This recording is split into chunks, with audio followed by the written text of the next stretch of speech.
In this video, I will show you how to fix BGMI Twitter login not working issue. If you are trying to log into BGMI using X account, but this is the error that you're getting, then the first thing you want to do is restart your phone. A simple restart can often fix temporary glitches that may be preventing you from logging into BGMI with your X account.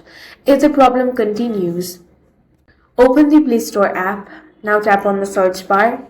Here, search X. Now tap on the update option. If updating the app does not fix your problem, uninstall the application. After it has been uninstalled, reinstall it again from Play Store or App Store. Once you have done that, launch open the X app. Try to log in over to the X application. Once you have successfully logged into X, now open BGMI and try logging in using X account. If you're still unable to log in, the issue may be caused by a temporary server problem. Open any web browser and search for BGMI server down. Now open any reliable website and check if the BGMI servers are down. If it is, then you can simply wait until they fix this problem. That's all for this video. If you found it useful, make sure to hit the like button and subscribe for more videos like this.